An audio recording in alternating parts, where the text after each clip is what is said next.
પાવાગઢમાં જૈન મંદિરની મૂર્તિઓ ખંડિત થવાને લઈ જૈન સમાજ દ્વારા કલેક્ટર કચેરીએ ધરણા અને વિરોધ પ્રદર્શન કરાયો હતો. જો કે આખરે સરકાર અને ગૃહમંત્રીએ વિશ્વાસ આપતા જૈન સમાજને ધરણા અને વિરોધ પ્રદર્શન બંધ કર્યા હતા.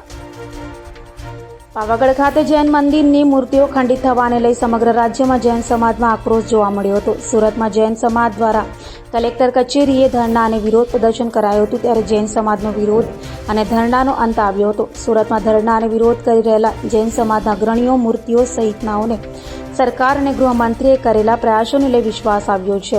ત્યારે જૈન સમાજના અગ્રણીઓનું પ્રતિનિધિ મંડળ ગાંધીનગર ખાતે મળનાર મિટિંગમાં ભાગ લેવા રવાના થયું હતું અને મિટિંગમાં સુખદ અંત આવશે તેવી આશાયી વિરોધનો અંત આવ્યો છે અને હવેથી જૈન સમાજ પ્રભુની આરાધના કરાશે, બીજું કોઈ આંદોલન કરશે નહીં તેમ જણાવાયું હતું.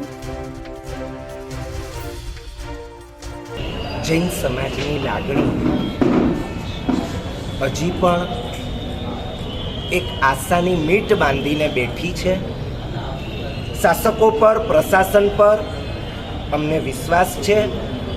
સારી સીટ ઉપર સારા માણસો બેઠા છે. ગૃહમંત્રીશ્રી પણ ખૂબ જ પ્રયાસ કરી રહ્યા છે, લાગણીપૂર્વક પ્રયાસ કરી રહ્યા છે અને એમના પ્રયાસો જલ્દીથી સંપૂર્ણ સફળતાને આંબી શકે એવી આશા આજે અમે રાખીને બેઠા છીએ. આવતીકાલે સવારે અહીંયાથી પ્રતિનિધિ મંડળ ગાંધીનગર મુકામે સમસ્ત જૈન સમાજની લાગણીઓને લઈને પહોંચી રહ્યું છે. ત્યાં વિચાર વિમર્શ થશે. જે ઘટના ઘટી છે એનું બધાને દુઃખ છે અને એક સારામાં સારો નિવેડો આવતીકાલના દિવસે આવે. જૈન સમાજ એની જે માંગણીઓ છે, માંગણીઓ સંતોષાય, એને ન્યાય જોઈએ છે, ન્યાય મળે અને આવતીકાલનો દિવસ એક સુખદ સમાધાન એને સાથે લઈને ઉગે એવી ખૂબ જ અંતરની મનોકામનાઓ, અંતરની અભ્યર્થનાઓ એની સાથે આજનો અમારો દિવસ આ પૂરો થવા જઈ રહ્યો છે.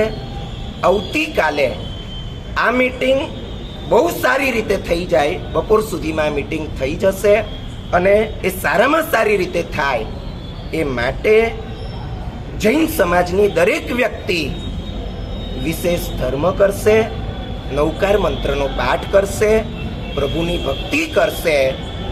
એ જ આવતીકાલનું સવારનું એને આરાધના કહો કે આંદોલન કહો. આવતીકાલે કોઈ બીજું આંદોલન કરવાની અમારી ઈચ્છા નથી. અમે મીટિંગનું રિઝલ્ટ જોઈશું. જો એ રિઝલ્ટ